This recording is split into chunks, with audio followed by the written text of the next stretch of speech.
우리 큰애는 캐나다로부터 6일날 한국으로 입국 예정. 좋으시겠네요. 아마 외부에서 2주간 격리 예정.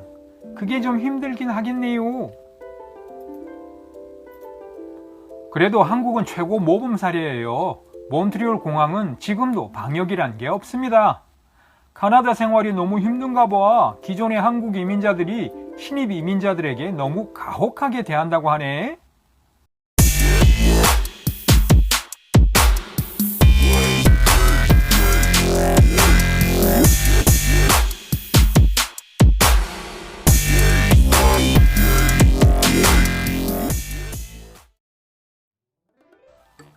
지난 5, 6년 사이에 토론토 한인 공동체가 엄청나게 커지면서 덩달아 몬트리올 교민사회의 삶의 질이 한층 높아졌습니다. 그동안 몬트리올의 한인 식료품점들은 토론토에서 물건을 떼어다 와서 팔다 보니까 아무래도 가격도 좀 세고 또 한국에서 직접 수입을 하자니 몬트리올 교민사회의 규모가 너무 작아서 수지 타산을 맞추기가 곤란했는데 토론토 교민사회가 커지다 보니까 토론토를 거쳐서 몬트리올을 풀리는 제품의 양과 질 모두 상당히 향상된 겁니다. 일전에 제가 밴쿠버 사는 한국 사람은 크게 돈 많은 한국인, 돈 없는 한국인, 몬트리올 살다 온 한국인 세 부류로 나뉜다는 농담을 말씀드린 적이 있습니다만 아닌 게 아니라 토론토 한인 공동체의 비약적인 성장에는 몬트리올 또는 퀘벡주에서 영주권을 얻은 다음 토론토로 옮겨간 사람들도 크게 일조했다는 것이 저의 생각입니다. 어쨌든 캐나다의 3대 도시 밴쿠버, 토론토, 몬트리올의 한인 공동체 가운데 최단 기간에 가장 폭발적인 성장세를 보인 곳이 몬트리올이라는 점에는 별 이의가 없으리라고 봅니다.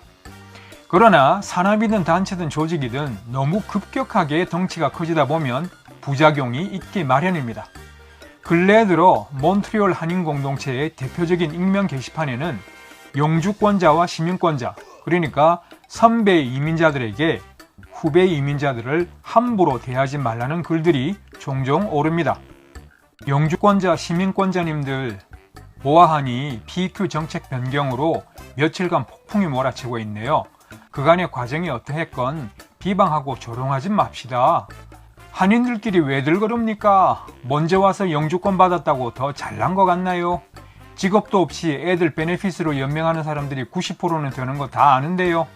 선배 이민자들이 후배 이민자들을 가혹하게 대한다고요? 왜 그럴까요? 한인 공동체 내의 일자리는 한정돼 있는데 워킹 홀리데이 비자 가진 청년부터 타주에서 영주권 따고 옮겨온 사람들까지 몰리니까 다시 말해서 수요에 비해 공급이 넘치니까 고용주 입장에서는 자기 입맛대로 사람을 굴리게 된 겁니다. 같은 한국인에게 괄시당하지 않으려면 좁은 한인 공동체를 벗어나면 됩니다. 그리고 부분을 전체화, 일반화하지 않도록 애를 써야 합니다. 같은 한인, 더군다나 자식벌 되는 청년들을 등쳐먹는 한심한 인간은 소수에 불과합니다.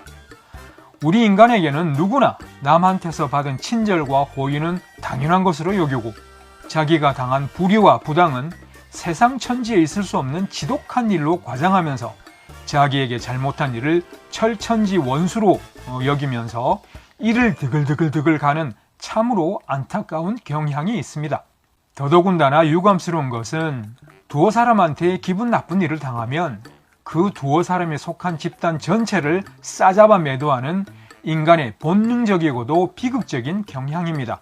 선배 이민자들이 후배 이민자들을 가혹하게 대한다는 말이 나왔으니까 말인데 그럼 저처럼 이민 경력 20년이 넘었고 캐나다 시민권을 가진 소위 선배 이민자 입장에서는 최근에 건너온 후배 이민자들이 곱게만 보일까요? 사실 지난 10여 년 동안 저더러 선배님 하면서 우리 집에 찾아와서 술 먹고 밥 먹고 이런저런 얘기 듣고 간 사람이 한둘이 아닙니다. 그런데 그 사람들 중에 10중 8구는 그 뒤로 코빼기조차 구경 못했습니다. 제가 볼 때 신세대 후배 이민자들은 외국어 능력, 캐나다 현지 정보력, 그리고 재력 등등 모든 면에서 자신감이 하늘을 찌르다 못해 선배 이민자들을 구닥다리 취급하는 경향이 농후하고 인간관계를 맺을 때도 철저하게 이 사람이 나한테 도움이 될까 안 될까를 기준으로 삼는 듯합니다. 그러면서 자기가 듣고 싶은 말 안 들려주고 자기가 보고 싶은 것 안 보여준다 싶으면 칼같이 자르고 자취를 감춥니다. 아, 박 PD 이 양반아, 방금 한두 사람한테서 받은 경험을 전체와 일반화하지 말라더니 왜 당신은 신세대 이민자들을 전부 그 나물의 그 밥으로 비벼대시오? 아니 저는 사람이 아닙니까? 저는 함부로 예수 흉내 안 냅니다. 저한테 잘해준 사람은 최대한 오래 기억하고 저한테 못된 짓 한 인간은 끝끝내 안 까먹습니다. 다만 목포 사람한테 얻어맞았다고 전라도 인간들은 다 조폭이다. 깨백구와 백인한테 돈 떼였다고 깨백놈들은 전부 도둑놈 사기꾼이다. 이따위로 전체화, 일반화 안 하려고 애쓸 따름입니다. 그런데 솔직히 말해서 지난 20년의 이민 생활을 거치면서 몬트리올 한인 공동체에 대한 저의 감정은 이렇게 변했습니다.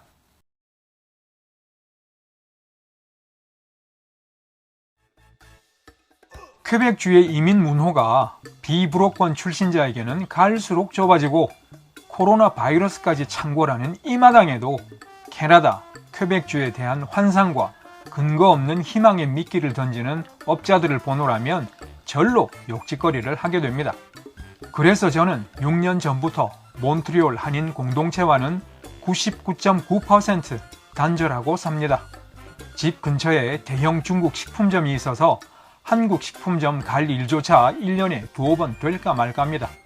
한국인 이민사회에 관한 한 저 또한 아무리 해도 부분을 전체화, 일반화하는 오류에서 자유로울 수 없기에 아예 이 꼴 저 꼴 안 보는 게 최상이기 때문입니다.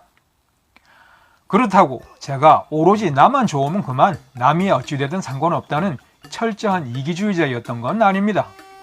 몬트리올 한인 공동체의 공동선을 위해 나름 봉사할 만큼 했습니다. 봉사의 비협조차 안중에 없이 오로지 이득이나 따먹겠다는 사람은 이민 선배든 후배든 그 누구도 욕할 자격이 없습니다. 어쨌든 나 자신의 의도와는 전혀 상관없이 우리 각자는 누군가에게 또는 한국분, 또는 한국인, 또는 한국놈, 또는 한국 새끼가 될 겁니다. 우리는 그저 살아갈 뿐 다른 사람이 나를 어떻게 평가할지에 대해서는 전혀 손쓸 도리가 없습니다. 그러지 않아도 코로나 바이러스 때문에 세상이 뒤숭숭한데 다들 남 신경 끄고 그냥 열심히 삽시다. 남 등쳐먹지만 않으면 잘 사는 겁니다.